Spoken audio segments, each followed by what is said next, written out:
I always find talking about early access titles to be a little tricky. Literally the whole game could change by tomorrow, so instead I will talk about my thoughts and opinions on Praey for the Gods, which has Praey spelt weirdly because apparently Bethesda can copyright the word pray somehow. I don't understand if that was true or not. Anyway, Praey for the Gods takes huge inspiration from Shadow of the Colossus, literally only a few differences, but that's not a bad thing. We haven't had anything similar to Shadow of the Colossus since Extinction, which was more of an Attack on Titan wannabe and failed, so Shadow of the Colossus remasters for PS3 and PS4 is all we get, I guess. The biggest difference you'll notice is the motherfucking snow. Snow everywhere, with a touch of survival elements, crafting, and an extremely basic combat system. It doesn't need something complex, because where this game's major selling point are the Colossi. For those who have played Shadow of the Colossus, you already know that the Colossi have a health bar, so if you have a certain sword, you can two-shot most Colossi. In Praey for the Gods, you have to do them differently. Yes, you climb onto them and hold on for dear life, but there's no health bar. Instead, you are shown the damage through glowing sigils on the weak points. Once you've done it, it'll start spewing out black blood, and you move over to where the other weak points are.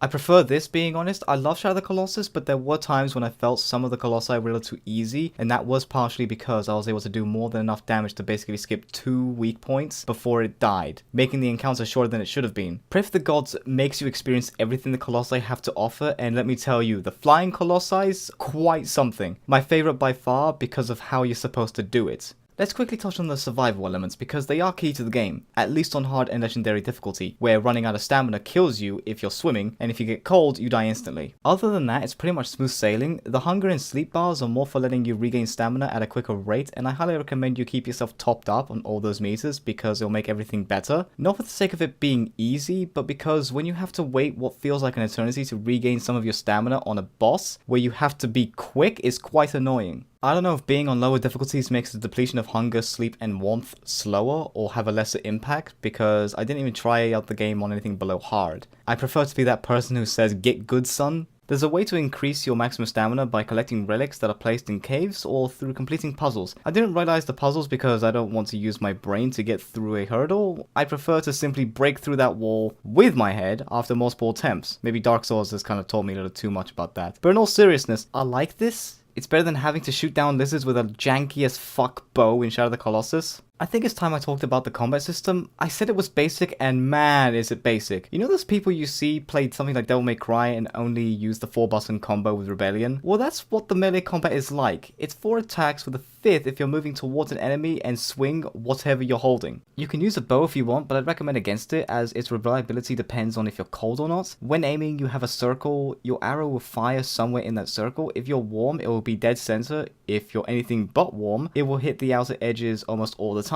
While on the topic of the weapons, they have durabilities, and almost always start with shitty to mediocre durability, so expect the bow or club or even sword that looks like it was handed down by the gods themselves to break in about 30 hits. I should also mention that the weakest enemy, the boar, takes at least 2 hits to kill, and the skeletons 5. Praey for the Gods also took a page out of Just Cause's book because you have a grappling hook which, if you point it towards the ground as you're falling, negates all fall damage. It's mainly used to help with puzzles, reach ledges that are otherwise hard or impossible to get to, and certain parts of the Colossi as they have grapple areas, which makes falling off them less stressful. However, the grappling hook also suffers from durability loss, so always have a couple of them, I guess. It also took a page out of Breath of the Wild's book. You have a bit of cloth that you can use to glide, like Link in Breath of the Wild, which also makes falling, kind of meh. And finally, you have gear that you can equip that helps with the survival mechanics, which you can upgrade to improve the resistances you have. It's not very fleshed out yet, as it's really just numbers with a symbol without any other explanation. For all I know, that snowflake could just mean how special your character is. Okay, so I've talked about everything the game has to offer. It's time to talk about what's wrong with it. Yes, I know it's an early access title, so it's not finished, blah blah blah blah blah. It's still asking for money, so any problems there are should be addressed. The combat system. It's so basic it makes me wonder why it's even there. The bow is fine because you can use it to hunt deer and boars to get their meats, so you can keep your hunger stable. But when going into combat with random enemies, it's almost a complete joke. Hopefully in the future the developers do something more with it, because there is certainly room for improvement. There are certain parts of the terrain that can be quite frustrating because your character gets stuck or for some reason can't jump over it. As an example, when you're going against a giant worm, I've had to wait for it to shoot parts of the bridge off before I get to jump down into its arena because I get caught in the terrain and take 2 shots to the face before I even get to do the puzzle to get on him. It feels that whenever your character gets hit or thrown to the ground, recovery of that is pretty slow. When I got thrown by a Colossi, it took about 5 seconds before I was able to get up, and sometimes I get knocked down again because it took 5 seconds for the Colossi to just watch me and think, sit down, scrub. Probably my biggest issue, there's only 5 bosses. I really hope this is the case of it being early access because I know it can do with more bosses. They don't have to be part of the main story, they could just be mini bosses. The developers plan for Praey for the Gods to come to PS4 and Xbox One as well as Steam, and because of this, it'll be competing directly with Shadow of the Colossus, and looking at the early access price, it needs a bit more than just 5 bosses, because you can get Shadow of the Colossus through